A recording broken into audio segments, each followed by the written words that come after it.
দর্শক আসসালামু আলাইকুম। শুরু করছি ইস্পাহানি মির্জাপুর চা মুক্তবাদ। সাথে আছি আমি মাহমুদুর রহমান মান্না। আজকের আলোচনার বিষয় টাকায় মেলে বিচারকের স্বাক্ষর। আলোচনার জন্য উপস্থিত আছেন সুপ্রিম কোর্টের জ্যেষ্ঠ আইনজীবী শাহদিন মালিক এবং সুপ্রিম কোর্ট আইনজীবী সমিতির সভাপতি মাহবুবউদ্দিন খোকন এমপি। স্বাগত আপনাদের দুজনকে। জনাব মাহবুবউদ্দিন খোকন, আপনাকে দিয়ে শুরু করি। সরকার তো বলছে তারা জুলাই সনদ অক্ষরে অক্ষরে পালন করবে। 5 মাসে নিম্ন আদালতেও কোনো সংস্কার করা গেল না, কেন? জুলাই সনদ তো সরকারের যে আমাদের শুধু জুলাই সনদ আমরা স্বাক্ষর করেছি বিএনপি, পাশাপাশি আমাদের বিএনপির নির্বাচনী ইশতেহারে কিন্তু আমরা বলেছি জুলাই সনদ আমরা বাস্তবায়ন করব। পরবর্তীতে আমাদের মাননীয় প্রধানমন্ত্রী সংসদনেতা তিনিও কিন্তু বলছেন অক্ষর অক্ষরে পালন করা হবে। এখন তো আপনার একসঙ্গে তো সব বাস্তব সম্ভবপর না। আর যে দীর্ঘদিনের জঞ্জাল, এগুলো স্ট্রেট করতে সময় লাগছে। আশা করছি ইনশাল্লাহ সরকার এলে বাস্তবায়ন করবে জুলাই সনদ। এবং জুলাই সনদ তো এই সরকারের ভিত্তি, জনগণের ভিত্তি, বাট জুলাই সনদের মাধ্যমে এটা সরকার পরিবর্তন হয়েছে, জুলাই সনদের আন্দোলনের মাধ্যমে, জুলাই আগস্ট আন্দোলনের মাধ্যমে। তো সুতরাং এবং এই জুলাই আগস্টে বৈষম্য বিরোধী আপনার স্বৈরাচার বিরোধী আন্দোলনে হাজার মানুষ মারা গিয়েছে। যদিও আন্দোলনটা ছাত্ররা শুরু করেছিল মূলত সরকারি চাকুরিতে বৈষম্য দূরীকরণের জন্য, কিন্তু এখানে তো কৃষক তো আর মারা গিয়েছে, তার তো সরকারি চাকরি দরকার ছিল না। রিক্সাওয়ালা মারা গিয়েছিল, তার তো দরকার ছিল না। বাচ্চারা মারা গেছে, স্কুল ছাত্রছাত্রীরা মারা গেছে, তার তো চিন্তা করেনি, সেই চাকরি বয়স হয়নি তার। রাজনৈতিক কর্মী, হাজার হাজার রাজনৈতিক কর্মী মারা গেছে, তার তো হয়তো কোয়ালিফিকেশন ছিল না যে বিসিএস পরীক্ষা দেবো, সরকারি চাকরির পরীক্ষা দেবে। কারণ এই যে জুলাই আন্দোলনটাকে কেন্দ্র করেই সমগ্র জাতি একত্রিত হয়ে গেছে, একটা গণবিস্ফোরণ হয়েছে নিশ্চয়ই। এবং এক্সপেকটেশন অনেক হাই, মানুষের অনেক আশা ভরসা, নির্বাচনে অনেক আশা ভরসা, স্বপ্ন আছে মানুষের। সেই স্বপ্ন যেহেতু আমরা ইনশাল্লাহ বিএনপি ক্ষমতায় আসছি, মেজরিটি পেয়ে আমরা বাস্তবায়ন করতে বদ্ধপরিকর। আর বিচার ব্যবস্থাও চেষ্টা করছে পরিবর্তনের, আশা করছি ইনশাল্লাহ পরিবর্তন আসবে, একটু ওয়েট করতে হবে। জি, থ্যাংক ইউ। জনাব শাহদিন মালিক, জি, আইসিইউতে লাইফ সাপোর্টে থাকা একজন আসামি হাতে হাতকড়া নিয়ে প্রথম আলোতে একটা রিপোর্ট হয়েছিল। চিকিৎসকরা বলেছেন বাঁচবেন কি না তা নিশ্চিত করে বলার উপায় নেই। কয়েকবারই অবস্থা খুব খারাপ হয়েছে, তখন পরিবারের সদস্যদের মানসিকভাবে প্রস্তুতি নিয়ে রাখতেও বলা হয়েছে। দায়িত্বে থাকা পুলিশ সদস্যদের রোগীর হাতকড়া খুলে দিতে অনুরোধ করা হলেও নিয়ম নেই জানিয়ে তারা খুলছিলেন না। এভাবে গেছে 1 মাস। চিকিৎসকরা জানিয়েছেন আইসিইউতে হাতে হাতকড়া থাকায় ক্যানুলা লাগানো সহ চিকিৎসায় বিঘ্ন হয়েছে। হাতকড়ার রশিটিও জীবাণুমুক্ত করা হয়নি সেভাবে। আর সব থেকে বড় কথা, সেই রোগী পালানোর মতো অবস্থাতেও নেই, শুরু থেকেই ছিল না। এই পরিস্থিতিতে আইন আসলে কি বলে? না, আইন তো ধরেন পরিস্থিতি মোতাবেক আইনের ব্যাখ্যা হবে। সাধারণভাবে ধরেন আসামিদের হাতকড়া বা পড়ার নিয়ম আছে, পালিয়ে যেতে পারে, কিন্তু এটা তো একেবারে সর্বক্ষেত্রে এইটা প্রয়োগ করা তো অমানবিক। বিশ্বজিৎ বললেন যে আইসিইউর রোগী, তাকে তো তাহলে সে কোথায় পালিয়ে যাবে? অতএব এখানে যারা জেল কর্তৃপক্ষ, আমরা হয়েছে কি নিজেরা সিদ্ধান্ত না নিয়ে যে কর্তৃপক্ষের নির্দেশে, সবাই কর্তৃপক্ষের উচ্চতর কর্তৃপক্ষের নির্দেশের অপেক্ষায় থাকি। এই করতে করতে আমাদের নিজেদের সিদ্ধান্ত গ্রহণের স্বাধীনতা বা সক্ষমতা চলে গেছে। তো ওই কারণেই যে আইনের হাতকড়া নিশ্চয়ই কোনো দায়িত্বশীল যোগ্য জেলার হলে এই পরিস্থিতি বিবেচনায় উনি তো নিশ্চয়ই বলতে পারতেন যে ডাক্তারদের উপদেশে, ডাক্তারদের পরামর্শ আমি হাতকড়া খুলে ফেলেছি, মানে এইরকম একটা অমানবিক পরিস্থিতি হওয়ার কথা না। কিন্তু ওই যে উচ্চতর কর্তৃপক্ষ, কারণ উচ্চতর কর্তৃপক্ষ হাত করার জন্য তার মানে ইন্সপেক্টর জেনারেল অফ প্রিজনস, সে তো কোন রোগীর হাত করা পড়ানোর কি হচ্ছে কি না হচ্ছে সেটা তো দেখার জানার কথা না। তো এগুলি তো নিঃসন্দেহে আইনের অপপ্রয়োগ। মানে ধরেন ঘটনাটা 1 মাস ধরে ছিল, জি, এর মধ্যে পত্রিকায় তো নিশ্চয়ই রিপোর্ট হয়েছে বা খবর নিশ্চয়ই এসছে, কোনো কোর্টের পক্ষ থেকে বা আইনজীবীর পক্ষ থেকে কোনো সুমোটো করা বা মামলা করা, কিছু করা কি সম্ভব ছিল যাতে অবস্থাটা পরিবর্তন হয়? হ্যাঁ নিশ্চয়ই সম্ভব ছিল। হয়তো মানে আমার যেমন ফ্র্যাঙ্কলি মানে আমাদের চোখে পড়ে নাই, বাট এটা হ্যাঁ মানে চোখে পড়লে তো করার প্রয়োজন ছিল, দরকার ছিল। এবং আমি নিশ্চিত যে এটা কোর্টের সামনে দাঁড়িয়ে দুই মিনিট বললেই মাননীয় হাইকোর্ট একটা যথোপযুক্ত আদেশ দিতেন। মানে যেমন ধরেন আমরা দেখেছি যে মানিক বলে একজন বিচারপতি ছিলেন, এখন কারাগারে আছেন সম্ভবত, জি, উনি তো বলতেন যে জাস্টিস যখন একটা জায়গায় যায় বা যখন মুভ করে, the court also moves with him. উনি মানে ইমপ্রম্পটু ইনস্ট্যান্টেনিয়াস অর্ডারও দিতে পারেন একটা ব্যাপারে কিছু দেখলে। এরকম কি সম্ভব ছিল? মানে তাত্ত্বিকভাবে কথাটা মানে সঠিকই, কিন্তু এর তো কত প্রায়োগিক দিক আছে। মানে রাস্তায় উনি কিছু দেখলেন যে অর্ডার দিবেন, তার অর্ডার লিখবে কে, অর্ডার কমিউনিকেট করবে কে, মানে পৌঁছে দিবে কে, এগুলি অনেক ব্যবহারিক দিক আছে। তাত্ত্বিকভাবে হ্যাঁ বিচারকই, কিন্তু আর যে কোনো জিনিসই ধরেন ডাক্তার, বড় সার্জন, হাসপাতালের বাইরে তো সে অস্ত্রোপচার করতে পারবে না, তার যে প্রয়োজনীয় সাজ সরঞ্জাম সহযোগী দরকার। তো তাত্ত্বিকভাবে কথাটা ঠিক, কিন্তু প্রায়োগিকভাবে বোধহয় এটা অবাস্তবই অনেকটা। মানে আমি এরকম করে কথাটা বলি, ধরেন এই যে নিউজটা হয়েছে 1 মাস ধরে, এই নিউজটা আপনার ইয়েতে আসলো, চোখে পড়লো, জি, আপনি ভেরিফাই করলেন, ভেরিফাই করার তো অবস্থা আছে, ওইখানে খোঁজ দেওয়া যায় এরকম জি, আত্মস্বজনের মাধ্যমে। জানবার পরে আপনি কোনো ব্যবস্থা নিতে পারতেন তখন বাইরে থেকে?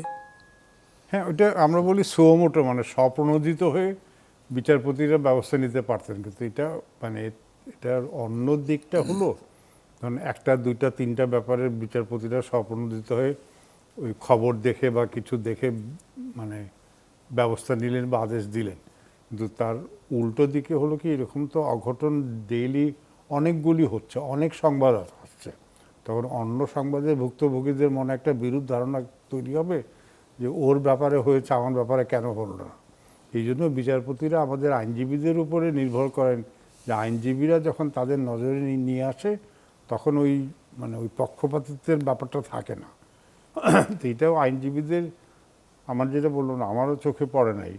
মানে ধরেন এরকম পড়লো, 10টা কেস পড়লো আপনার কাছে, জি, অথবা 2 জনের কাছে এরকম 14টা কেস পড়লো, তো এই 14টা কেসের উপরই তারা জাজমেন্ট দিতে পারবেন বা পদক্ষেপ নিতে পারবেন? হ্যাঁ সেটা পারবে। মানে এটা হয় কি, মানে ধরেন আগে প্র্যাকটিক্যাল দিক আছে, এগুলি একটা মামলা রেডি করতে, প্রিপেয়ার করতে আমাদের হয়তো খবর সংগ্রহ করে লিখে জাজ সাহেবের সামনে উপস্থিত করতে 3 দিন কর্মদিবস নষ্ট হয়ে যায়, নষ্ট না ব্যয় হয়। অতএব ওই জন্য ধরেন একজন আইনজীবীর পক্ষে মাসে 1টার বেশি করাও মানে প্র্যাকটিক্যালি খুব দুষ্কর ব্যাপার। মানে আমাদের মাহবুদ্দিন ভাইয়ের চেম্বারে হলে অন্য কথা, তার অনেক সহযোগী আছে, জুনিয়র আছে। Okay. সাধারণ চেম্বারে মানে ধরেন 2-3 জন বা 4 জনের বেশি তো উকিল থাকে না। আমি যেন মাহবুদ্দিন ফকরের কাছে যে এতগুলো কথা বলছি কেন জানেন, গতকাল দৈনিক যুগান্তর, হয়তো আপনি দেখে থাকতে পারেন, লিড নিউজ হয়েছে, লিড নিউজ মানে হেডলাইন হয়েছে, ফার্স্ট হেডলাইন, ওই অনুযায়ী আমি শিরোনামটা করেছি, টাকা দিলেই তৈরি হচ্ছে আদালতের নথি, গ্রেপ্তারি পরোয়ানা, সমন, নোটারি, হলফনামা, কাবিননামা, এমনকি মামলার সার্টিফাইড কপি বা নকলের কপিতেও বসানো হচ্ছে বিচারকের জাল স্বাক্ষর ও সিল, এবং সেগুলো দিয়ে দিব্যি কাজ চলছে। মানে কী বলবেন এটাকে? ওই জন্য আমি জিজ্ঞেস করলাম যে এটা তো একটা নিউজ ছাপা হয়েছে অলরেডি, জি, আজকে আমি প্রত্যেকে খেয়াল করেছি কোনো নিউজ নেই এই ব্যাপারে, মানে কোর্টের পক্ষ থেকে বা কোনো তরফ থেকে কোনো অথরিটি এই ব্যাপারে কিছু বলেনি। এবং আমি মনে করছি, আমি জানি না এই অ্যাডভান্স বলে এটা আমার কোনো দায় পড়বে কি না, কিন্তু আগামীকালকেও সম্ভবত এরকম কিছুই দেখবো না। এটা আপনি যেটা বললেন যে জালিয়াতি সব জায়গাতে আছে, তবে বিচার বিভাগে সাধারণত জালিয়াতি যারা করে তারা সাধারণত এই জায়গায় করতে চায় না। এখানে অনেক যাচাই বাছাই হয় যে কোনো একটা অর্ডার। তো এটা ধরেন আমাদের নৈতিক অবক্ষয়, কারণ এটা হচ্ছে আমি মনে করি এটা। তো বিচার বিভাগ মাননীয় প্রধান বিচারপতি বা এখন তো সরকার আবার নিয়ে গেছে নিম্ন আদালত সরকারের নিয়ন্ত্রণে। তো এই কারণে আমি মনে করি সবাই সর্বমহল সংশ্লিষ্ট সকল মহল যারা দায়িত্বে আছেন তার সচেতন থাকে। এই নিউজটার পরে আমি মনে করি অ্যালার্মিং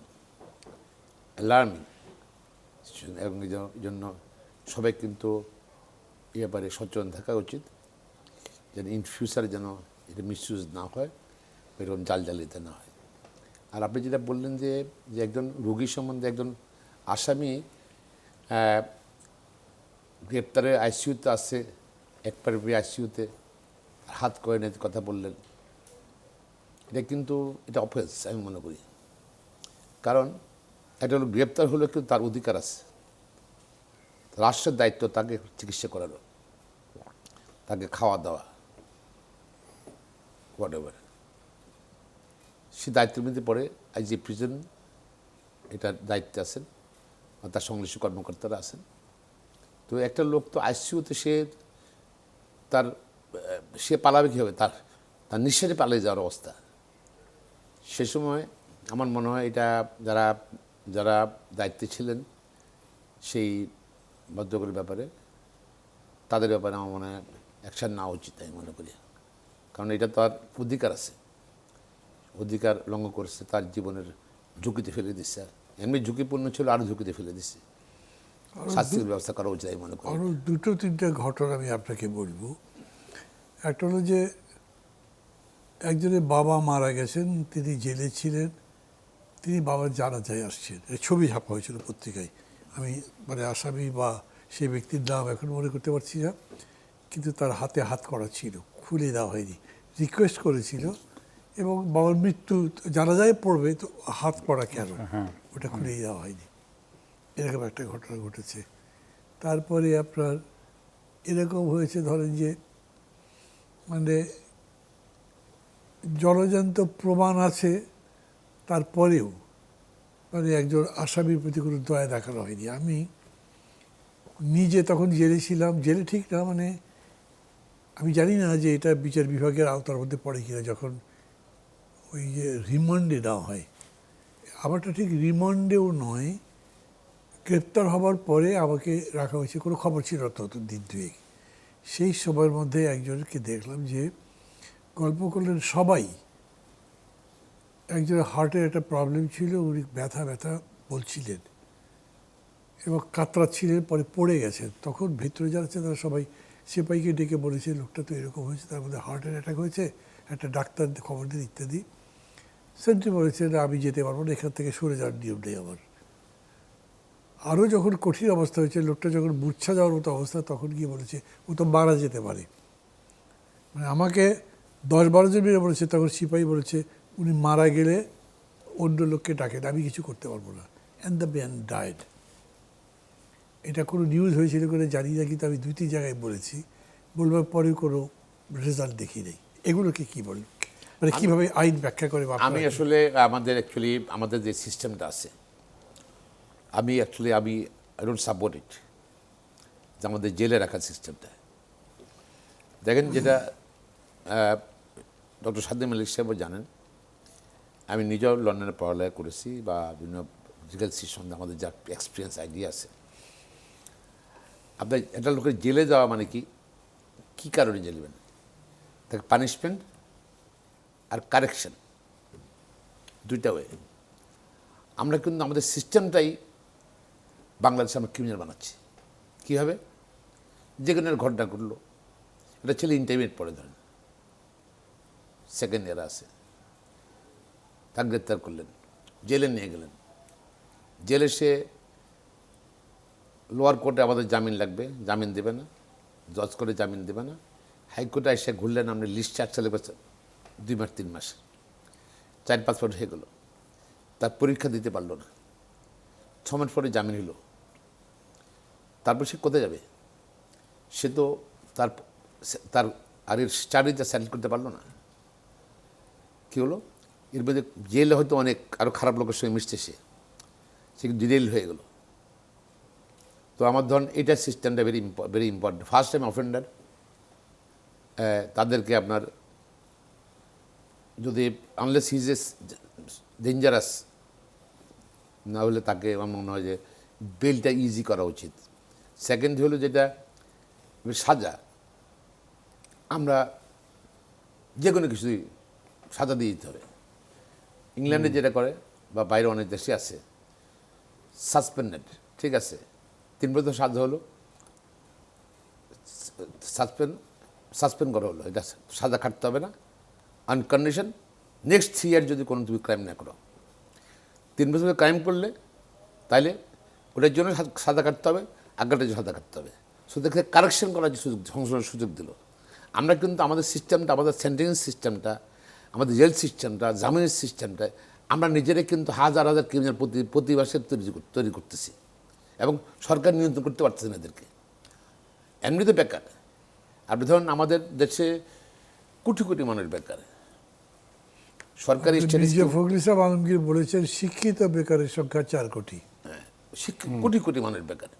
আপনি যদি আমাদের দেশে ধরেন আমি ইংল্যান্ড এবং এখানে পার্থক্যটা কি, ইংল্যান্ড এখানে আউট অফ পভার্টি, দারিদ্রতা থেকে ক্রাইম বেশি হয়, ক্রাইম বেশি হয়। এখন আপনি ধরেন বেকার মানুষ, বেকাররা কী করবে? কোনো না কোনো ক্রাইম ইনভলভ হতে পারে টু সার্ভাইভ, নাকি? রাষ্ট্র সাপোর্ট দিচ্ছে না তাকে, চাকরিও দিচ্ছে না।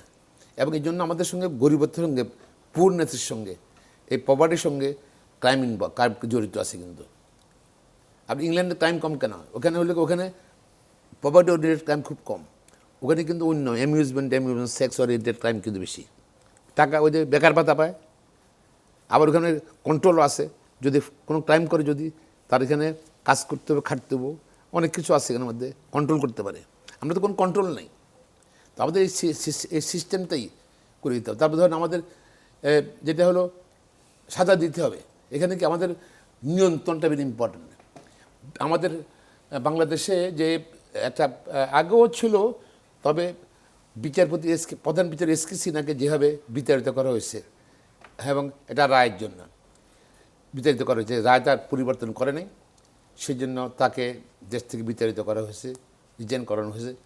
তারপর যে আতঙ্কটা শুরু হয়েছে, আমি মনে করি সে আতঙ্ক থেকে এখন বিচারকরা এখনও ক্লিয়ার হয় না তারা। যার ধরুন তারা চিন্তা করে যে কী বলবে, পত্রিকা কী আসবে, ফেসবুকে কী লিখবে, এটা তো বিচারপতির কোনো কাজ না। তারা আইন দেখবে, বাইরে কী বললো না বললো সেটা ম্যাটার না। এই লোকটা জামিন পাইতে পারে কি পাইতে পারে না সেটা দেখবে। এই লোকটা কি অসুস্থ মানুষ, হাসপাতালের আইসিইউতে আছে, তার চিকিৎসার দরকার, সার্ভাইভ করতে হবে তাকে হিউম্যানিটেরিয়ান গ্রাউন্ডে বেল দিতে পারে, সেটাও দিচ্ছে না। হ্যাঁ, কী বলবে, পত্রিকা কী আসবে, আবার কন্ট্রোলিং বডি যারা আছে তারা কি বলবে এদেরকে। এইসব কারণে আমাদের অনেকগুলো সমস্যা আছে। আতঙ্কটা বিচারপতির আতঙ্ক কিন্তু এখনও শেষ হয়নি। এসকে সিনহার সময় যেটা শুরু হয়েছিল। আর এছাড়াও অতি উৎসাহী বিচারপতি, রাত্রেবেলাও এখানে দেখা গেছে সরিয়াদের সময় রায় লিখতেছে রাত্রেবেলা। ওরা অতি উৎসাহী, তাদেরও কোনো পানিশমেন্ট হয়নি। তারা অনেকেই কিন্তু এখন জেলা জাজ হয়ে গেছে। তো আমরা তো আগের জায়গায় আছি, কোনো পরিবর্তন আমি দেখছি না। তো আমার মনে হয় যদি আমার দেশটাকে ভালো করতে হলে আইনের সুপ্রতিষ্ঠিত করতে হবে, এগুলো আমাদের অ্যাটেনশন দিতে হবে। আর আমাদের আসলে কিন্তু I don't know, it's unfortunate we are, আমাদের বিচার বিভাগ থেকে সরকার হাজার হাজার কোটি টাকা ইনকাম করে ওট ফিট মাধ্যমে। আর বিচার বিভাগে সবচেয়ে কম বাজেট 2200 কোটি টাকা বাজেট, 2200 মাত্র 2200 কোটি টাকা বাজেট। আমি নিম্ন আদালতে একটা কোর্টে গিয়েছিলাম বেশ কিছুদিন আগে, সাইবার আদালত কি ওইটা বোধ হয়, যার সাহেব বললো আমাদের এক সমস্যা কি, ওপেন কোর্টে বললো একটা করে দুইজন জাজ বসতে হয়, একজন হাফবেলা বসে, আরেকজন কতক্ষণ বসে, আরেকজন কতক্ষণ বসে। সুপ্রিম কোর্টে একই অবস্থা, ফ্যাসিলিটিস নেই, লয়ারদের ফ্যাসিলিটিস নেই, লয়ারদের পরিবেশ নেই। আপনার সুষ্ঠু বিচারটা কীভাবে হবে? আপনার তাদের অ্যাটমসফিয়ার নেই। সেই দেখেন, আমরা যদি ভালো সুশাসন পাবো না যদি বিচার ব্যবস্থা স্বাধীন না হয় এবং বিচারকরা স্বাধীন না হয়। কারণ আপনার বিচারকরা কম্পিটেন্ট লোক নেন। আপনি একটা যে কোনোভাবে একটা প্রক্রিয়ার মাধ্যমে নেন আপনি। আমরা কিন্তু একটা আইন হয়েছিল, সেটা আমরা বাতিল করে দিচ্ছি। আমরা একটা ক্যাডার গভর্নমেন্ট একটা আইন করেছিল, বিচারক নীতি আইন করেছিল, সেটা আমরা ল্যাপস করে দিয়েছি। একটা ভালো আইন করবে সেই আশা করছি। সেই জন্য হয়তো আমাকে বলা হয়েছে যে, আমি শুনছি যে এটা ভালো আইন করবে, এই জন্য বাতিল করে, মানে এটা বাতিল করে ভালো আইন প্রস্তুতি দিচ্ছে করার জন্য। আর যদি আপনি স্ট্রং জুডিশিয়ারি ভেরি ইম্পর্টেন্ট। আবার ডেমোক্রেসি যদি চান, যদি কন্টিনিউশন যদি ডেমোক্রেসির, আমরা have to have a strong judiciary. মানবাধিকার চান যদি, তাও strong judiciary. Even that's integrity, দেশটা ভালোভাবে চলবে, সেটা চান যদি আপনি, সুশাসন দেশটা পরিচালনা করলে কিন্তু আপনাদের law and order very important. That investment করতে হলে বিদেশিরা এসে বলবে whether he is safe, his life is safe, that his money is safe. Judiciary কীরকম ইনভেস্টমেন্ট আপনার আসবে না যদি আমি স্ট্রং জুডিশিয়ারি না করি। যে দেশ যত স্ট্রং, অর্থনীতি স্ট্রং, দেখেন সেই দেশে কিন্তু জুডিশিয়ারি ভেরি স্ট্রং। আমরা চিন্তা করতে হবে। আর সরকার চিন্তা করছে, মানে প্রধানমন্ত্রী চিন্তা করছে, আমি জানি, ব্যক্তিগত যা দুটো জানি, কিন্তু আমরা খুব তাড়াতাড়ি করতে হবে। মানুষ কিন্তু এটা একটা একটা একটা মানে সিচুয়েশনের মধ্যে সরকার আসছে। অনেক আশা মানুষের, অনেক স্বপ্ন। যেরকম 71 সালে স্বাধীনতার যুদ্ধে মানুষ যুদ্ধ করে জীবন দিয়েছে, অনেক স্বপ্ন, অর্থনৈতিক স্বপ্ন দেখেছিল, সেটা বাস্তবায়ন হয়নি। এখন অনেক স্বপ্ন নিয়ে মানুষ আছে, কিন্তু এখন আমরা কিন্তু এক্সপেকটেশন, মানুষের এক্সপেকটেশনটা আমরা ফুলফিল করতে হবে। ডিসক্রিমিনেশন, আপনি ধনী আর গরিব, এখানে কি আছে? কোটি কোটি মানুষ বেকার আছে আর লুটেরা আছে। আর মানুষ টাকার আগে বিশ্বাস করে, টাকার ব্যাংকে রাখবে। এমপি মন্ত্রীরা মালিক সব ব্যাংকে, বেশিরভাগ ব্যাংকে, তারা এই ব্যাংক টাকা লুট করে নিয়ে যাচ্ছে, আর জনগণ টাকা সরকার ভর্তি করে দিচ্ছে। দেখেন কি একটা আদর দেশে আছে আমরা। মানুষে খাইতে পারতেছে না, আপনি ইনভেস্টমেন্ট নাই, চাকরি নাই, আর সরকার এইসব চুরি করছে, তার টাকাতে করে ব্যাংক, সেই টাকার সরকার ভর্তি করে দিয়ে ব্যাংক রাখতেছে। ব্যাংক এত ব্যাংক দরকার আছে? দরকার না এত ব্যাংক। এগুলো তো সাহস করে করতে হবে, সাহস করে এইসব পরিবর্তন আনতে হবে। আমি আশা করি যারা তারেক রহমান সাহেব সেই সাহস আছে, সেই মানে অভিজ্ঞতা আছে, 70 বছরে অ্যাটলিস্ট মানে যে অভিজ্ঞতা, আবার মানে হাজার হাজার মানুষের সঙ্গে উনি ভার্চুয়ালি মিশছেন, কথা বলছেন, অভিজ্ঞতা আশা করে আলোকে যার পরিবর্তন একটা আরবি আশা করছি ইনশাল্লাহ। Thank you. আমি আবার আপনার কাছে আসবো, বিশেষ করে এই বিষয়ের উপরে যেটা বলেছেন আমি তারপরে আসবো। তার আগে জনাব স্বাধীন মালিক, আয়নাবাজি একটা শুভেচ্ছা দেখেছেন কিনা জানি না, এখানে একজনের পরিবর্তে আর একজন ভাড়ায় জেল খাটে। জি। আর এবার পত্রিকায় জানা গেছে বাস্তবেই সেটা হয়েছে। মামলার এজাহারভুক্ত এক আসামির পরিবর্তে অন্য একজন আদালতে আত্মসমর্পণের কারাগারে যাচ্ছেন। নিশ্চয়ই এর সাথে অনেকগুলো পক্ষ জড়িত আছে, কি বলবেন?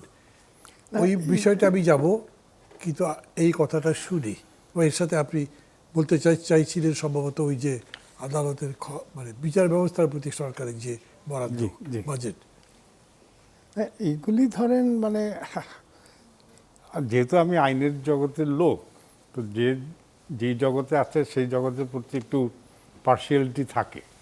হ্যাঁ, এটা খুবই অমানবিক, খুবই অন্যায় যে একজনের জেল আরেকজনের খাটছে, কিন্তু এটা টাকার মাধ্যমে এদেশে কী না হয় তার একটা জ্বলন্ত উদাহরণ হিসেবে আমি দেখছি। মানে আর যে হয়তো জেল খেটেছে সেও নিশ্চয়ই অভাবের জন্য, দারিদ্রের জন্য। এটা অবশ্যই নিন্দনীয়, এবং এগুলি আমাদের ধরেন আজকে মানে জেল পপুলেশন, জেলের 80 থেকে 85 হাজার লোক থাকে মানে প্রত্যেক দিন, যদিও ধারণ ক্ষমতা বোধ হয় 45,000, আবার 45,000। হ্যাঁ 45,000 একটা মামলা করছিলাম, ডাক্তারদের মামলা করছিলাম, জেল ডাক্তারদের। তো 80-90 হাজার লোক থাকে এখন এখানে। মানে তবে এটাও ঠিক যে ধরেন জেল থেকে আমাদের খুব খুব বেশি কিন্তু লোকে পালিয়ে যায় না, বা আপনি যেটা বললেন যে আইসিইউটা বাদ দিয়ে, তো ওটা কিন্তু জেল ব্যবস্থাটা তো একবার ব্রিটিশরা যেভাবে করে গেছে আমরা এর উন্নতির চেষ্টা করি নেই। তো আচ্ছা, এর আগে যেটা আমি একটু পিছনের কথায় ফিরে আসি, মাহবুদ্দিন খোকন সাহেবের কথা ধরে, ওই যে বাজেটের কথা উনি বলছেন না, আমাদের আইন ও বিচার ব্যবস্থার জন্য এই বাজেটে বরাদ্দ হলো বড় দাগে 2200 কোটি টাকা। এখন 2200 কোটি টাকার যদি আমি তুলনা করি, এই বছরের বাজেটে সরকারি কর্মচারীদের বেতন ভাতা পেনশন বাবদ বরাদ্দ 1,30,000 কোটি টাকা। বুঝি নাই। এই মানে সরকার পরিচালনা ব্যয় আরো বেশি, না, just বেতন বেতন। বেতন আর পেনশন, জি। মানে কম বেশি যে সরকারি কর্মচারী আছে তাদের বেতন পেনশন বাবদ বাজেটে বরাদ্দ 1,30,000 কোটি টাকা। তার থেকে আমি আরও ছোট উদাহরণ যদি হই, ঢাকায় যে ওই যে MRT-1 আর MRT-5 হচ্ছে, যেমন তাকে আমরা মেট্রো রেল বলছি, মেট্রো রেলে মানে 1 কিলোমিটারের জন্য এখন খরচ ধরা হয়েছে 3,500 কোটি টাকা। 1 কিলোমিটার মেট্রো রেল বানাবার খরচ ধরা হয়েছে 3,500 কোটি টাকা। তো সেখানে বিচার বিভাগে আইন মন্ত্রণালয়ের বাজেট হলো তারও প্রায় ধরেন 3 ভাগের 2 ভাগ, মানে 2200 কোটি টাকা। তো 2200 কোটি টাকা খরচ করে কম বেশি 1800 বিচারক দিয়ে, মানে নিম্ন আদালতের উচ্চ আদালতের সব মিলে 1800 বিচারক দিয়ে 18 কোটি লোকের দেশে বিচার ব্যবস্থা আপনি কেমন করে চালু রাখবেন? অন্যতম এইসবের অন্যতম প্রধান কারণ যে মামলার জট, এখন 45 লক্ষর বেশি মামলার জট আছে, এর হলো বাজেট বরাদ্দের অপ্রতুলতা। আর আমি একজন আইনজীবী হিসেবে মানে অকাতরে স্বীকার করছি যে আমাদের মহল থেকেও কিন্তু এই ব্যাপারে সরকারের উপরে কোনো চাপ আমরা তৈরি করতে পারি নাই। মানে বাজেটের আগে তো নিশ্চয়ই বিভিন্ন ধরেন ব্যবসায়িক সমিতি, বাণিজ্যিক সমিতি বা বিভিন্ন ধরেন মানে ভোক্তা সমিতি, হ্যাঁ, তারা গিয়ে বাজেটের ব্যাপারে সরকারের সাথে দেন দরবার করে, কিন্তু আমাদের পক্ষ থেকে কখনো কিন্তু সরকারের কাছে সরকার কখনো যোগাযোগ করে না। হ্যাঁ, মেবি যোগাযোগ আপনারা করে না। অনেক আর্ন করেন সেজন্য কেয়ার করেন না। না না, না, ওইটা না। জুডিশিয়ারি। হ্যাঁ, মানে জুডিশিয়াল বললাম তো 1800 বিচারক মতো, কম বেশি 1800 বিচারক। আর এখানে যেটা হচ্ছে ভুক্তভোগী হলো যারা বিচার প্রার্থীদের জন্য বিচারকরা আছেন, আমরা আইনজীবী আছি, কিন্তু বিচার প্রার্থীরা বছরের পর বছর এই দরজায় ঘুরছে, এই আদালত থেকে ওই আদালতে ঘুরছে, তাদের কথা আমরা কেউ আমলেই নিচ্ছি না। আর আমি খোকন সাহেবের আরেকটা কথা আমি ফিরে আসতে চাই, সম্পূর্ণ একমত যে আমরা কিন্তু এখন সব কিছু সাজা দিয়ে সমস্যার সমাধানের দিকে যাচ্ছি। মানে যে জামিন না দেওয়া, প্রত্যেক প্রায় যে আইন হচ্ছে, আইনে সাজা বাড়ানো হচ্ছে, এটা কিন্তু 300 বছর আগে মন্টেস্কিউ যে আমরা সেপারেশন অফ পাওয়ারের কথা বলি, নির্বাহী বিভাগ, বিচার বিভাগ, আইনসভা, মন্টেস্কিউ 300 বছর আগে বলে গেছিলেন যেই সমাজ যত অগণতান্ত্রিক, যত কম উন্নত, তারা তত বেশি শাস্তির মাধ্যমে সামাজিক সমস্যার সমাধান খুঁজে। তা আমরা কিন্তু এখন ওই পর্যায়ে চলে গেছি, কোনো সমস্যা দেখলেই আমরা খালি শাস্তির দাবি করি। এটা কিন্তু আমাদের গণতান্ত্রিক মন মানসিকতার অভাব। আর যে খোকন সাহেব যেটা ওইটাও বলছিলেন যে একজন তো বিচার করে দোষী সাব্যস্ত হলে তারপরে তো সাজা খাটবে, কিন্তু আগে জামিনের জন্য বছরের পর বছর, মানে আমার কাছে মক্কেল আছে, সে অলরেডি 12 বছর ধরে জেলে আছে, এখনো তার বিচার শেষ হয় নাই, জামিনও হয় না, একদম লিটারালি। কিন্তু আমরা ওই যে পত্রপত্রিকায় আসে যে জামিনে বেরিয়ে অপরাধ করেছে, তো জামিনে বেরিয়ে অপরাধ কেন করে? এটা হলো পুলিশের গাফিলতির কারণে। পুলিশ যদি তার বিরুদ্ধে তদন্ত করে সাক্ষ্য প্রমাণ জোগাড় করে যে বিচারের ব্যবস্থা করতো, তাই তো সে জামিনে বেরিয়ে যেতে পারতো না। কিন্তু যখন একজন লোক 2 বছর 3 বছর মানে বিনা বিচারে এখনও তদন্ত রিপোর্ট আসে নাই, তো আমরা বিচারককে গিয়ে বলি যে 2 বছর 3 বছর ধরে জেল খাটছে, তার বিরুদ্ধে কোনো বিচারিক পদক্ষেপ নেওয়া হয়নি, তখন তো স্বাভাবিকভাবে জাজ তাকে জামিন দিতেই উদ্যত হন, কারণ তারও তো একটা তার যদি সাজা হয়ে দোষী সাব্যস্ত হয় সে জেলে থাকবে। এখানে যে দুইটা জিনিস হচ্ছে, আমরা একটা ভ্রান্ত ধারণা, আমাদের অগণতান্ত্রিক মন মানসিকতার বহিঃপ্রকাশ হচ্ছে যে আমরা শাস্তির মাধ্যমে সামাজিক সমস্যার সমাধান খুঁজছি। আর এইসব জামিনের ব্যাপারে আর খোকন সাহেব ওইটাও ঠিক বলেছেন, আমি তাকে সম্পূর্ণ একমত যে বিচারকদের মধ্যেও একটা ভীতি কাজ। ভীতির কাজ করছে। হ্যাঁ, চিফ জাস্টিস সিনহা ওনার রায়টা ওই যে 16 অ্যামেন্ডমেন্টের রায়টা, ওইটা সরকারের পছন্দ হয়নি। সরকারের তখন সরকার দলীয় লোকজন সংসদে দিনের পর দিন ওনাকে গালবন্ধ করে রেখেছে, পদত্যাগে বাধ্য করেছে, তারপরে তাকে দুর্নীতির মামলায় তার জেলও হয়েছে, উনি বিদেশে আছেন। তখন অন্য বিচারকরা যখন এটা দেখে তখন স্বাভাবিকভাবে তাদেরও তো মনোবল কমে যেত। আমিও তাদের জায়গায় হলে আমিও একটু মনোবল তো আমার কমে যেত। জি, জনাব মাহমুদুল খোকন, আপনি যে কথা বলেছিলেন সেই কথাতে এ ব্যাপারে আসবো। প্রশ্নটা আপনাদের দুজনের উদ্দেশ্যেই, কিন্তু আমি প্রথম আপনার কাছে যাচ্ছি। আমি এইখানে এই যে বিচার বিভাগের স্বাধীনতা নিয়ে কথা বলেছিলাম, তিনি একজন সরকারি দলের নেতা। উনি আমাকে বললেন যে আপনারা এমন করে প্রস্তাব করছেন যাতে মনে হচ্ছে যে জুডিশিয়াল সুপ্রিমেসি, জুডিশিয়াল এক ধরনের অলিগার্কি টাইপের, তারাই সব কিছু এরকম জায়গায় নিয়ে যেতে চাচ্ছেন। এটা বলেছিলাম সুপ্রিম কোর্টে যে আপনার সেক্রেটারিয়েট করার প্রস্তাব হয়েছিল এবং অনেক দূর গড়িয়েছে পারি সেটা নিয়ে, এবং বিচার বিভাগে বা বিচারপতি নিয়োগের ক্ষেত্রে যে বিধান থাকা দরকার, যেটা ওই ঐক্যমত্য কমিশনে আলোচনা হয়েছিল সেটা নিয়ে উনি বললেন যে এরকম করে বিচার বিভাগের আমার স্বাধীনতা দেওয়া যেতে পারে না, বলছে এক্সিকিউটিভের স্বাধীনতা সুপ্রিমেসি তো থাকতে হবে। আমি আপনাকে জিজ্ঞেস করছি, এই যে ধরেন এক্সিকিউটিভ এবং জুডিশিয়ারি, এই দুটার মধ্যে সুপ্রিম কি? দেখেন, এখানে যদি আপনি যদি চিন্তা করেন সুপ্রিমকে, তাহলে স্বাধীন বিচার ব্যবস্থা পাবেন না আপনি।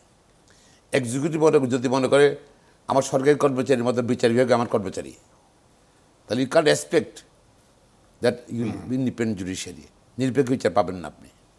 আর চিন্তা আপনি থাকা উচিত না, আমি মনে করি এটা সিভিলাইজ, যত সিভিলাইজ কান্ট্রি হবে তো চিন্তা করতে বিচারকে স্বাধীন করতে হবে। জি, আপনি এখানে সম্পর্ক থাকবে, নট এস এ মাস্টার সার্ভেন্টের সম্পর্ক না। বিচার বিভাগ ইন্ডিপেন্ডেন্ট থাকবে, বা বিচারক নিয়োগের তো ক্ষমতা তো সরকারের ইন কেস মহামান্য রাষ্ট্রপতির, জি, কনস্টিটিউশন, প্রধানমন্ত্রীর পরামর্শ এইসব তো আসবে। তো আপনি ধরেন আপনার তো এখানে আমাদের আমাদের কোনো আইন নাই। এটা আইন হয়েছিল, আইনটা ডিফেক্টিভ ছিল, আমি এটা সমালোচনা করছিলাম ক্যাডার গভর্নমেন্টের সময়। হ্যাঁ, তবে আমরা আশা করি আইন করা উচিত, আমি মনে করি আইন করা উচিত। নাহলে আপনি তো কম্পিটেন্ট বিচারপতি করতে পারছেন না আপনি। আমরা এখন সিস্টেমটাকে আমি আগে প্রায় বলতাম, আপনার জুডিশিয়ারিতে একজন লয়ার আমরা ধরেন ডেলি হয়তো 5টা মামলা করি বা 6টা মামলা করি, একজন বিচারপতির 50টা মামলা শুনতে হয়। Unless he is very intelligent, meritorious না হলে শুনতে পারবে না, সে ঢুকতে পারবে না। তা আপনি জন্য জুডিশিয়ারি যদি আপনার নিম্ন আদালত মুনসিফ নেওয়ার সময় 3rd ডিভিশন কোনো এলা হবে না, নো 3rd ডিভিশন অ্যাপ্লিকেশন করতে পারবে না মুনসিফ, কারণ মেরিটোরিয়াস দরকার। তাদের কম্পিটিশন মুনসিফ হয়, তারপর তারা 20-25 বছর চাকরি করার পর জেলা জজ হয়, তারপর কেউ হাইকোর্টে আসে। আর দেখেন, যদি আইন না থাকাতে গিয়া অমুক আমার খালাতো ভাইয়া, অমুক আমার দলের লোক, ঠিক আছে চিরকুট দিলাম, এটা বানায় বিচারপতি বানাই দেন, তার সব 3rd ডিভিশন। এরকম বহুত বিচারপতি আছে, সব অল 3rd ডিভিশন। সব 3rd ডিভিশনে ঢাকার বিষয়ে টিচারও তো হয়েছে। না বিচারপতি হয়েছে না না, ওই তো দুটোই যায়। এখন তো আপনি কেন আমি ওটা চিন্তা করবো? আমি তো আমি তার পরে চিন্তা করবো না, আমার নিয়ন্ত্রণ চিন্তা করবো কেন? আমি তাকে তার কাজ করতে দেবো, তার ইমপিচমেন্টের সুযোগ আছে, তার যদি মিসইউজ করে পাওয়ার। হ্যাঁ, আছে না, সুযোগ আছে না, সুপ্রিম জুডিশিয়াল কাউন্সিল আছে। তো এখানে তো আপনার দরকার নেই আপনি নিয়ন্ত্রণ করা, তাকে স্বাধীন করে দিতে হবে, প্লাস স্বচ্ছ হয়ে দেখতে হবে। আপনি বলে যে সবাই বলে, সরকারে বলে, প্রধান বিচারপতি বলে, মন্ত্রীরা বলে যে জাম হয়ে গেছে, জট, মামলার জট। বাংলাদেশে ধরেন আপনার মামলার জট হবে না কেন? আপনার আওয়ামী লীগের সময় বিভিন্ন সময় গায়ে মামলা, মিথ্যা মামলা থাকলে তো জট হবেই। আপনার মিথ্যা মামলা বন্ধ করেন, আপনি কেউ দায়িত্ব নেবে না মিথ্যা বন্ধ করার জন্য। ঘটনা করছে একটা, গুলি করছে একটা, মানুষ মারা গেছে একটা, মামলা করার সময় 100 জন নাম দিয়ে দিচ্ছে। দেখা যাচ্ছে 5-7 বছর শুধু আদালতে ঘুরতেছে, 5-7 বছর পরে বিচার হইতেছে 2 জনের যাবজ্জীবন হয়েছে, আর সব খালাস হয়ে গেছে। এই যে আর বাকি 98 জনের তার পানি কোনো ইয়ে পায়, ক্ষতিপূরণ পায়? তাদের লাইফ তো হেল হয়ে যাচ্ছে, প্রতি বছর কোটা হাজারে দিতে হচ্ছে আপনার। তারা বিভিন্ন কোর্ট, হাইকোর্টে আসছে, সুপ্রিম কোর্ট আসছে, জট তো হবেই। আমাদের জুডিশিয়ারি কিন্তু এটা জুডিশিয়ারি ইন্টারভিন করতে পারে, ওনারা করেন না, খুব রেয়ার। ইন্টারভিউ করতে পারেন? ডেফিনেটলি পারবে না কেন? যে এটা এটা false case, throw it in the bin. আচ্ছা ধরেন আমি যদি এরকম করে বলি, আবার দুজনে যদি বলি, পারেন? আপনি ধরেন হাইকোর্টে মামলা নিয়ে আসছি আমরা, হ্যাঁ, না এই পাওয়া গেছে, এই পাওয়া গেছে। বাবা মামলাদের 5 বছর চলতেছে মামলা, এই যে 100 লোক ঘুরতেছে, যে তার লাইফে কম্পানসেশন দিবে কে, জীবনে কম্পানসেশন দিবে কে? তার জীবন তো প্রত্যেকটা মামলাতে। আপনার ধরেন আমাদের দেশে এই ঘটনা, আর ধরেন আমাদের দেশে যে স্ট্যাটিস্টিক্স, বাংলাদেশের 90% অফেন্স রিপোর্ট হয় না। কেমন ধরেন ঢাকা শহরে কমপক্ষে 300-400 জায়গা হাইজ্যাক হয়, মহিলাদের ব্যাগ হাইজ্যাক হয়, কেউ কারে মার দিতেছে, অফেন্স নাকি? তারপর চাঁদাবাজি হইতেছে, মানুষ কোনো চিন্তা করে না, থানা জানা, থানায় গেলে আর ঝামেলা, বাদী হইলেও টাকা দিতে হবো, পিছু ঘুরতে হবো, থানা পুলিশের পিছে, আবার ভয় আছে সিকিউরিটি দেবে কে। অনলি 10% রিপোর্ট হয়, অনলি 10% মামলা রিপোর্ট হয়, অফেন্স রিপোর্ট হয় 10%, আবার 6% ফলস, অলমোস্ট 4% জেনুইন। এই হলো আমাদের অবস্থা। তা আপনি কেমনি সিভিলাইজড একটা সোসাইটি আপনি আশা করেন? আচ্ছা এটা করবে তো ধরেন এক্সিকিউটিভ, যদিও এখন এক্সিকিউটিভ সুপ্রিম না বিচারপতি সুপ্রিম, এটা আমাদের কম্পেয়ার করা উচিত নাই, কম্পেয়ার করা উচিত না। আমি একটু বলি, দেখেন আমার ধারণা আপনারা বলতে পারবেন ভালো। আমি মনে করি কি, যেমন এক্সিকিউটিভ তো অলওয়েজ সুপ্রিম করতে, সুপ্রিম মানে কি দে কমান্ড, তা কমান্ড করবে, they lead the country, they lead the country. কিন্তু একটা সময় আছে যখন ওই এক্সিকিউটিভের কাছে আপনি যাচ্ছেন যে লিড কে করবে। এইবারই করলাম না আমরা অন্তর্বর্তী সরকারের এটা রেফারেন্স নেওয়ার জন্য তো আমরা কোর্টের কাছেই গেলাম, এবং ধরেন এই যে পাকিস্তানে হলো একটা সুপ্রিম কোর্টের প্রধান বিচারপতি নওয়াজ শরীফেরই তো গভর্নমেন্টই বাতিল করে দিল। রাইট। আমাদের এখানে ছিল আগে, এটা আমি মাঝে মাঝে বলি, কাজী সাহেবরা প্রধান কি মানে আপনার বাদশাহ আমাদেরকে সামন করতে পারতো, এত বড় পাওয়ার ছিল তাদের। বাট বাকি সব হিসেবে ভেরি সিম্পল ম্যান, তারা খুবই অনেস্ট একটা ডিবে, কাজী সাহেবের কোনো পাওয়ারই ছিল না অন্য কোনো কাজে। তো ওই রিলেশনটাকে আমি ডান দিক বলি। কোনো সময় টাইমস বিচার বিভাগ সুপ্রিম, ডেফিনেটলি কনস্টিটিউশন ইন্টারপ্রিটেশন কে দেয়, কোর্টই তো দেবে। ওরকম করে এইটা যদি এক্সিকিউটিভ এটা বোঝে মানে, তবে কিন্তু এটা আমার কাছে স্ট্রেট হয়ে যায়। আর তা যদি না হয় তাহলে ঝুলে থাকবে। আমাদের নিয়ন্ত্রণ রাখতে হয়েছে।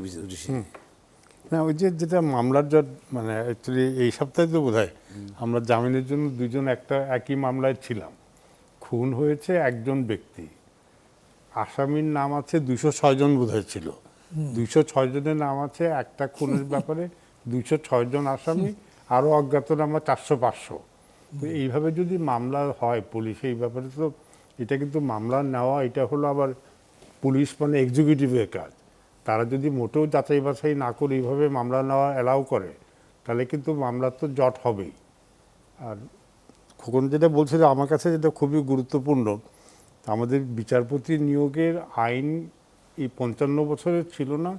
ইন্টারিম সরকারের সময় ভালো হোক মন্দ হোক, তারা একটা অধ্যাদেশের মাধ্যমে বিচারপতি নিয়োগের একটা প্রক্রিয়া তৈরি করেছিল, এবং ওই প্রক্রিয়ায় বোধহয় গত ডিসেম্বরে না একটু আগে মানে 23 জন বিচারপতি নেওয়া হয়েছিল যাচাই বাছাই করে, ওই যেটা চিরকুটের মাধ্যমে না। তো ওই আইনটা তো পার্লামেন্ট, মানে ওই অধ্যাদেশটা পার্লামেন্ট আইনে পরিণত করলো না। হ্যাঁ, ওইটা ঠিক যে আপনি যেটা বলছেন, হ্যাঁ আর একটু বেটার আইন করবে, কিন্তু এখন আপনি এখন এটা করতে অসুবিধা কী ছিল? বেটার তো পরে করতে পারতেন। জি, এখন এটা নিলে কি ছিল, এটা তো বেটার হতো, আপনি তার চাইতে বেটার করতে তো পরেও পারতেন, অসুবিধা কী ছিল? হ্যাঁ সেটা এটা বাতিল করার দরকার, মানে হয়তো বাতিল করে ওই মানে 1 মাসের সংসদে তো 120টার মতো আইন পাস হয়েছে, তো এটাও হয়তো মানে অত্যাধিক হয়ে গেছে। যাই হোক, মোদ্দা কথা হলো যে এই আইনটা কিন্তু সরকারকে ইমিডিয়েটলি করতে হবে, মানে নেক্সট সেশনে এটা পাস করে ওই অনুযায়ী বিচারপতি নিতে হবে। এবং বিচারপতি এখন সুপ্রিম কোর্টের তীব্র সংকট, আপিল বিভাগে বিচারপতি আছে মাত্র 4 জন। তো আমি চাইবো যে আইন হয়ে নতুন বিচারপতি হোক, নিয়োগ হোক ওই আইনি প্রক্রিয়ার মাধ্যমে। আর ওই যেটা সেক্রেটারিয়েট, ওইটাও করতে হবে। এটা 72-এর সংবিধানে বলা ছিল যে নিম্ন আদালতের নিয়ন্ত্রণ করবে সুপ্রিম কোর্ট, তারপরে ওইটা পরে ওখানে বসানো হলো নিম্ন আদালতকে নিয়ন্ত্রণ করবে রাষ্ট্রপতি, তারপরে বসানো হলো নিম্ন আদালতকে নিয়ন্ত্রণ করবে সুপ্রিম কোর্ট, কিন্তু রাষ্ট্রপতির পরামর্শক্রমে। কিন্তু আমাদের অরিজিনাল কনস্টিটিউশন ছিল নিম্ন আদালত নিয়ন্ত্রণ করবে সুপ্রিম কোর্ট। ওইটা ফিরিয়ে আনতে হবে, এবং ওইটা ফিরিয়ে আনতে হলে এই মানে সেক্রেটারিয়েট করতে হবে। Correct. আর এখানে যেটা ওইটা বলছে, আমি ওনার কথা রিপিটই করছি, কিন্তু আমার মনে হয় যেটা গুরুত্ব আরোপ করা দরকার, যে আমরা বৈদেশিক বিনিয়োগের কথা এত বলছি, আশা করছি যে বিদেশি আসে তাদের কাছে আমরা রিকোয়েস্ট করি, আমরা যাই, কিন্তু এটা কেউই খেয়াল করে না বিদেশিরা বিনিয়োগের আগে যেই লোক 500 কোটি টাকা বা 1000 কোটি টাকা বিনিয়োগ করবে, তারা কিন্তু এসে প্রথমেই জানতে চায় যে বিচার ব্যবস্থা কেমন, আমার জীবন নিরাপত্তা আছে কিনা, সম্পত্তি নিরাপত্তা আছে কিনা। সম্পত্তি নিরাপত্তা। হ্যাঁ, সেটি 1000 কোটি টাকা নিয়োগ করবে, এই 1000 কোটি টাকা নিয়োগ করতে তার মানে ধরেন তার এমপ্লয়ারদের সাথে, তার ইনভেস্টরদের সাথে, তার বিভিন্ন জায়গায় তার তো একটা বিরোধ সৃষ্টি হবে, এটা খুবই স্বাভাবিক। এবং বিরোধ সৃষ্টি হলে বিচার ব্যবস্থায় গিয়ে, বিচারে গিয়ে, আদালতে গিয়ে সঠিক বিচার পাবে কিনা। তো যখন তারা শুনে দীর্ঘসূত্রিতার ব্যাপার, আদালতের পক্ষপাতিত্বের ব্যাপার, বা সরকার আদালতকে ইনফ্লুয়েন্স করতে পারে, ওই জন্য কিন্তু বিদেশি বিনিয়োগ হয় না। আপনি চিন্তা করে দেখেন, আমরা খালি বিদেশি বিনিয়োগ মানে জপতে মুখে ফেনা তুলে ফেলছি, হচ্ছে না। কিন্তু বিদেশি বিনিয়োগ হচ্ছে না। কারণ বিচার ব্যবস্থা যতদিন স্বাধীন স্বচ্ছ না হবে, বিদেশি বিনিয়োগ আমরা সবার কাছে যার সাথে দেখা হয় তাকে আমরা অনুরোধ করতে পারি, এবং অনুরোধ করে যাচ্ছি, কিন্তু আসলে বিদেশি বিনিয়োগ আসবে না। মানে গত বছর তো 1.2 না 1.5 বিলিয়ন, এটা তো কোনো টাকাই না, এবং এইভাবেই চলে আসছে। এই জন্য অর্থনৈতিক উন্নতির জন্য, বিদেশি বিনিয়োগের জন্যও কিন্তু বিচার ব্যবস্থার স্বাধীনতা, সঠিক বিচার ব্যবস্থা অবশ্যম্ভাবী। জি, না কিন্তু সেটা কীরকম করে হবে যদি আপনার এক্সিকিউটিভ বিরুদ্ধে থাকলে তো এটা পাচ্ছেন আপনি। আপনি একটা actually we have to go, we have to, আমরা চেষ্টা করতে হবে, ফাইট করে যেতে হবে হ্যাঁ, সেটাই। স্বাধীন বিচার ব্যবস্থার জন্য। কারণ এটা শুধু লয়ারদের ব্যাপার না, এটা তো বিচার প্রার্থীর ব্যাপার, প্রত্যেক নাগরিকের জন্য অধিকার এটা। আপনার আমার ফান্ডামেন্টাল রাইটস প্রোটেকশন দেবে কে? জুডিশিয়ারি। আর সেই জুডিশিয়ারি যদি স্বাধীন না হয়, যদি পার্সিয়াল হয়, যদি আমার মৌলিক অধিকার তো থাকবে না, এটা নাগরিক অধিকার। এই যে আপনার দরকার, শুধু লয়ার দরকার না, শুধু বিচার বিভাগের দরকার না, প্রত্যেক নাগরিক কিন্তু দরকার। আর এটাকে মিসইউজ করা, এটাকে ব্যবহার করা বিচার বিভাগকে, সেটা যারা করছে অতীতে, তাদের পানিশমেন্ট হওয়া উচিত এক্সাম্পলেরই। দেখেন এসি সিদারি কিন্তু আমরা কিন্তু এখনও তাকে এত কিছু, এত এক্সাম্পল দেখাচ্ছি, তাকে কিন্তু আমরা এখনও ফিরে আনতে পারছি না, দেশে আনিনি কিন্তু, তারপরে কোনো আলোচনা নাই। দেখেন, আর আপনি ধরেন আপনি কী আশা করেন আপনি, এই যে ধরেন আপনি এই যে কোটি কোটি টাকা ব্যাঙ্কগুলো সব খালি হয়ে গেছে, কে বিচার করবে? বিচার বিভাগ নাকি? দুদক একটা অকার্যকর সংগঠন আমি বলি। হ্যাঁ, এখন তো নাই, না এখন তো নাই এটা। হ্যাঁ, দুদকের এক চেয়ারম্যান ছিল, বলতে আমাদের দুদকের দাঁত নেই, অকার্যকর। দুদক সরকার এই যে একটা ইন্ডিপেন্ডেন্ট থাকবে, সেটা যে দুর্নীতি করে সেগুলোর পিছনে থাকবে, সেগুলোতে কার 10 টাকা বেশি আছে তার বিচার খুঁজে। দেখেন, আমরা বোধহয় জানেন যে সমস্ত কনস্টিটিউশনাল পজিশনগুলো এই সংস্কার কমিশনের মধ্যে প্রস্তাব ছিল যে এদেরকে একটা কনস্টিটিউশনাল কমিশন করে তার মাধ্যমে নিয়োগের ব্যবস্থা করা হবে, not on any individual. Ultimately এটাও পাস করা হলো না। কেন? To keep it in the hands of an individual. এটা এরকম জায়গায় রয়ে গেছে। তো মিসইউজের চান্স আছে, এভরি চান্স অফ মিসইউজ, এদের ব্যবহার করার সুযোগ আছে, আছে তো। আছে না যদি তো তাহলে এই যে গভর্নমেন্ট অর্গানাইজেশনগুলো যেগুলো, সেখানে 12টা জায়গাতে তো আপনি ইন্ডিভিজুয়াল বসিয়ে দিয়েছেন নিজের মতো করে। এই জায়গাতে আগে কখনো উদাহরণই ছিল না যে সরকারি প্রতিষ্ঠানে আপনি দলের লোক বসাবেন, সবগুলো দলের লোক বসিয়ে দিয়েছেন। এখন তো যদি হয় এমন যে সবগুলো দলের লোক যোগ্য, আমেরিকাতে আবার চেঞ্জ হয়, আমেরিকাতে আবার না ওইটা যদি সবগুলো দলের লোক যদি ইয়ে হয়, ধরে একটা হলো যে সিস্টেমে আসছে তার এটা অ্যাগ্রিড, কিন্তু সিস্টেমে নাই, তখন ওই সিস্টেম ভায়োলেট করে আপনি যখন করলেন বা প্রচলনের মধ্যে নাই, তখন আপনাকে বেস্ট পারফরমেন্স দেখাতে হবে। যারা এই 12টা দিচ্ছে 12টাই বেস্ট, এর চেয়ে ভালো ছিল না, মানুষ মোটামুটি বিশ্বাস করবে, সেই জায়গাটাও তৈরি এবং হচ্ছে। যেহেতু ইটস এ নিউ ডাইমেনশন, এই যে নতুন অ্যাপয়েন্টমেন্ট দিয়েছে এদেরকে পলিটিক্যাল লোকদের, they have to show their efficiency, যে নো আমরা যদি আমরা ওরে বেটার করতেছি, আদারওয়াইজ তো ট্র্যাডিশনাল অবস্থা হয়ে যাবে। বিচার বিষয়ে আমাদের একটু অ্যাড করি, আমাদের দেখেন সুপ্রিম কোর্ট, দেখেন সুপ্রিম কোর্টে আগে 3টা কোর্ট ছিল, বেঞ্চ ছিল, বিচারক নাই, 2টা বেঞ্চ হচ্ছে, আরও কমেছে বিচারক, একটা বেঞ্চ 4জন বিচারপতি। মানে আপনি কীভাবে আপনি সুপ্রিম কোনোভাবে যদি কোনো একটা জামিন আটকালো, চেম্বারে স্টে করলো, 6 মাস হিয়ারিং হবে না, কোর্ট নাই, আনতে পারতেছেন না আপনি। এই অবস্থা একটা দেশে তো না, চলতে পারে না। এখন বিচারপতি নিয়োগও নেই, নিয়োগ- হ্যাঁ, হ্যাঁ, এই জন্যই নিয়োগ বলছিলাম, নেই। মানে এইসব এইদিকে অসম্পূর্ণ। আমাদের হাইকোর্টে এইসব- বিচারপতি নিয়োগ হ্যাঁ, নাই। আমরা কথাবার্তা কম বলা হয় আর মানে, কিন্তু এখন এটা নিয়ে মানে আমি এখন চাপার করছে মানুষ, বিচারপতি বিচারপতি, হ্যাঁ। না, আমারও কিন্তু সরকারের উপর সম্পূর্ণ আস্থা আছে যে আশা তারা করছি আর- বিচারপতি নিয়োগের আইন তারা তাড়াতাড়ি করে ফেলবে, করে ওই আইন অনুযায়ী বিচারপতি নিয়োগ সুপ্রিম কোর্টে, এবং ওই যে আইন আদালতের বাজেটটা কিছু বাড়িয়ে 2200 কোটি টাকা 800 কোটি টাকা বাড়ানো তো আজকাল কোনো ব্যাপারই না, মানে এটা 2 কিলোমিটার রাস্তার টাকা। হ্যাঁ, মানে বিচার বিভাগের বাজেট হলো 1 কিলো নাকি 3.5 কোটি টাকা, তো 1 না না, কিলোমিটার, তাহলে 1 কিলোমিটার 2200 কোটি টাকা, হ্যাঁ? 2200 কোটি টাকা, 22 কোটি টাকা দিচ্ছে, হ্যাঁ, 2200 কোটি। হ্যাঁ 22 কোটি টাকা। তো হ্যাঁ, তারপরে এটা কোনো হিসাবে এখানে 1 কিলোমিটার রাস্তার টাকা না, কোন বিচারপতি। তো ওকে, এখানে লয়ারদের কোনো ফ্যাসিলিটিস নেই, বসের জায়গা নেই, এখানেও নেই, জেলা জজ নেই।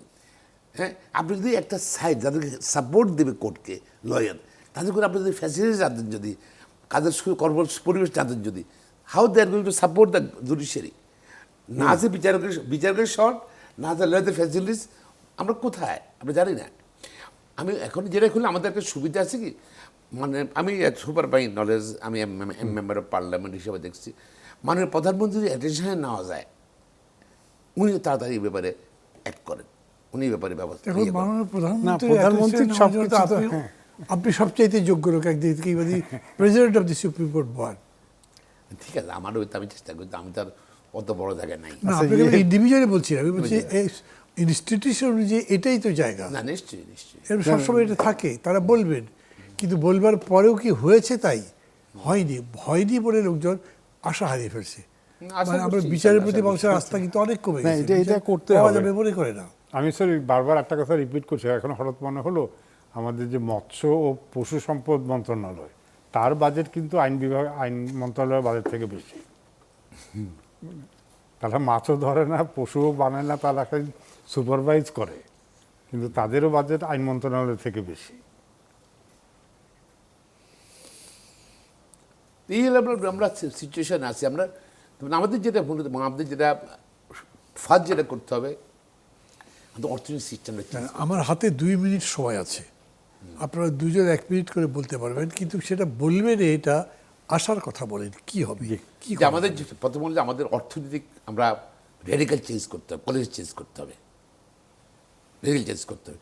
যদি জুলাইয়ের যে আশা আকাঙ্ক্ষা মানুষের স্বপ্ন বাস্তবায়ন করতে হয়, এক, যারা লুটেরা করে, ব্যাংক লুটেরা, ওদের বিচার করতে হবে, আর মানুষের মূল্যায়ন করতে হবে, প্রত্যেকটা মানুষের মূল্যায়ন করতে হবে। মানুষ যেন মানুষের খাওয়ার রাষ্ট্র, এবং মানুষকে মানে খাওয়ানোর দায়িত্ব, চাকরি দেওয়া তো রাষ্ট্রের, কিন্তু এটা প্লাস স্বাধীন বিচার ব্যবস্থা করতে হবে, সে রক্ষা কবচ ফর অল, আমি মনে করি এটা। এবং আমি আশা করছি সরকারের পক্ষ থেকে এই ব্যাপারে অ্যাটেনশন ড্র করবে। জি, থ্যাংক ইউ। যার স্বাধীন মালিক, হ্যাঁ, জুলাই সনদ, বিএনপির প্রতিশ্রুতি, এগুলোর কথা খেয়াল রেখে উনি যেরকম করে বললেন, যদি সরকারের প্রতি বেশ আশাবাদী আছেন, অনেক কয়েক দশক হয়ে গেল কিছুই হয়নি, এখন কি আশা করছেন? জুলাই সনদে ধরেন 84টা মানে 84টা প্রস্তাবন ব্যাপার আছে, তো এটা সময় লাগবে। তার মধ্যে সরকারকে ঠিক করতে হবে যে মানে আগামী 6 মাসে কোনটা করবে, 12 মাসে কোনটা করবে, প্রায়োরিটি বেসিসে, ওটা ধাপে ধাপেই করতে হবে।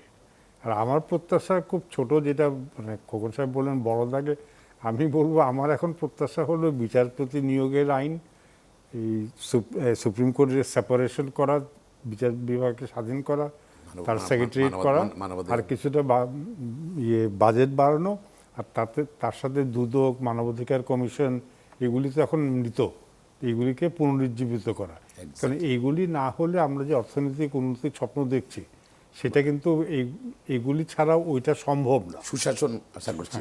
আর লাস্ট একটা কথা, কিন্তু আমাদের দেশ কিন্তু দুনিয়ার সব দেশের মধ্যে ধনী দরিদ্রের বৈষম্যটা সবচেয়ে বেশি। আমাদের যেমন 1,00,000 কোটিপতি আছে আর 4 কোটি লোক খেতে পায় না। এই ধনী দরিদ্রের বৈষম্যতা কমাতে হবে। এগুলো কমাবার ফর্মুলা সবারই জানা, নতুন কিছু না, কিন্তু এখানে সরকারকে উদ্যোগী হতে হবে। ধনী দরিদ্রের এই বৈষম্য থাকলে কিন্তু সমাজে শান্তি আসবে না। জি, government has to fight against corruption. Government has to fight against corruption, no choice.